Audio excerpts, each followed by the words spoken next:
Who does the world actually owe money to?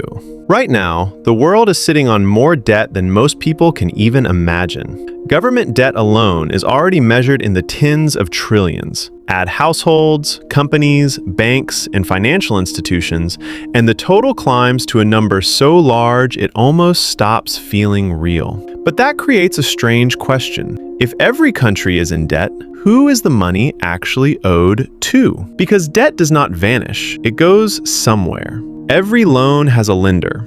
Every bond has a buyer. Every promise has someone on the other side who is waiting to be paid.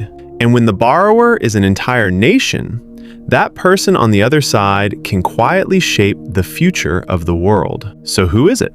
The answer is not one person, not one country, not one hidden group in some dark room. It is something much bigger and much more uncomfortable. To understand it, we have to go back to the moment when modern debt was born. In 1694, England was running out of money. Wars were expensive. The treasury was strained. The king needed a way to raise cash fast, so a new idea emerged. Private lenders gave money to the state in exchange for interest and influence. That arrangement eventually became the Bank of England. It sounds simple, almost boring, but it changed history. For the first time, a government could spend money before it had collected it. It could borrow against the future. And once that door opened, every major power on earth eventually walked through it. The world did not accidentally drift into debt. It built itself around debt.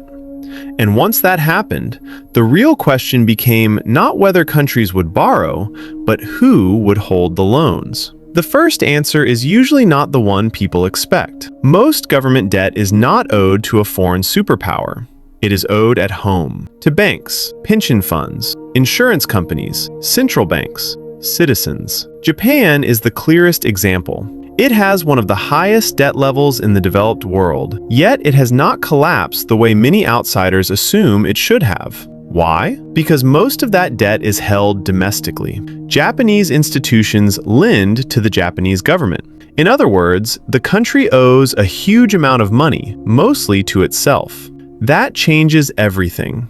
When a country borrows in its own currency from its own financial system, the problem is very different from borrowing from outsiders. It becomes less about control from abroad and more about how the system manages its own future. But once the debt crosses borders, the story changes. Foreign-held debt creates leverage.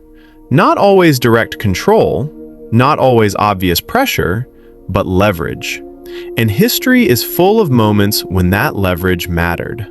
A country does not need to be invaded to be forced into a decision. Sometimes it only needs to fear what happens if investors stop buying its bonds. If the money dries up, the system can shake fast. That is why sovereign debt is not just finance.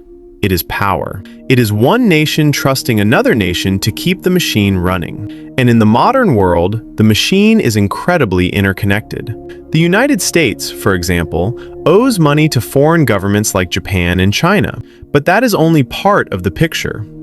A huge share of U.S. debt is also owned by American banks, pension funds, mutual funds, insurance companies, and the Federal Reserve, which means the U.S. is not simply borrowing from the outside world. It is borrowing from itself through a global financial structure that loops money around in circles. That is the part most people miss. Debt is not a straight line. It is a network. The government issues bonds. Investors buy them. Central banks sometimes step in and buy those bonds with newly created money. Interest flows back through the system. Pension funds use that income to support future retirees. Banks use it to balance their books. Governments use debt to keep spending, and the cycle keeps moving. This is not a glitch in the system. This is the system. And once you see it clearly, you realize that the world economy is built on a constant exchange of borrowing, lending, reinvesting, and rolling over old obligations into new ones. That is why governments do not simply pay off debt in the way an individual might pay off a credit card. They usually refinance it. They replace old debt with new debt, not because they are always reckless, but because modern economies depend on movement. Spending keeps demand alive. Demand keeps business alive. Business keeps jobs alive. Jobs keep tax revenue alive. And debt helps power that cycle. This is also why debt can become dangerous when confidence breaks. If investors begin to doubt a government's ability to repay, borrowing gets more expensive. Interest rates rise. The cost of rolling over debt increases. And suddenly, a country that looked stable can get trapped very quickly. That is what happened to countries like Greece, Argentina, Sri Lanka, and others that found themselves squeezed by debt, weak currencies, and market panic. The debt did not just sit there. It started to feed on the economy itself. And this is where the global picture gets even more complicated, because not all countries borrow on the same terms. Wealthy countries can often borrow in their own currency. That gives them more room to maneuver. Developing countries often cannot. They borrow in dollars, euros, or other major currencies. That means if their own currency weakens, the real burden of their debt rises. They owe the same number of dollars, but it now takes far more local currency to repay them. That is how debt becomes a trap. It is not just the size of the loan, it is the currency, the timing, the confidence of lenders, and the strength of the economy underneath it. Now add central banks to the picture. Central banks are supposed to stabilize the system, but they also sit at the center of it. When they buy government bonds, they are effectively creating money to support the debt market. In many advanced economies, this has become a normal tool of policy,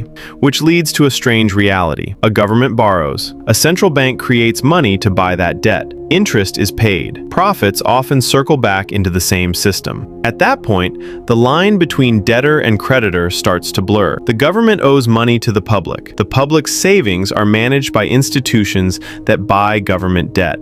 The central bank helps support the market with money it creates, and the whole thing keeps turning. So when people ask, who does the world owe money to? The answer is both simple and unsettling. It owes money to itself, but not equally. Because the real issue is not just where the debt sits, it is who earns the interest, who carries the risk, and who gets squeezed when the system slows down. That is why debt is also a story about inequality. Some people hold assets that benefit from the system. Others hold cash that loses value when inflation rises. Some institutions get paid to lend. Others absorb the cost of borrowing. And countries at the bottom of the system often have the least room to escape it. So the world's debt is not just an accounting problem. It is the architecture of modern power. It links governments, banks, central banks, pension funds, investors, and ordinary savers into one giant financial loop. And that loop only works as long as people believe it will keep working. That is the real secret. Debt is not powered by gold. It is not powered by oil. It is powered by confidence. As long as people believe governments will keep paying interest, the system holds. As long as investors believe bonds are safe, money keeps flowing. As long as currencies are trusted, economies keep moving. But if confidence breaks, everything becomes visible at once. And that is when the question, who is the creditor, stops being abstract. Because the answer is not just a person or a country. It is the entire system that believes tomorrow will still look enough like today to make the promise worth keeping. The world does not owe money to one master. It owes money to a chain of promises. And the modern world runs on the hope that those promises will hold. For now, they still do. But history has a way of reminding us that confidence is powerful until it isn't.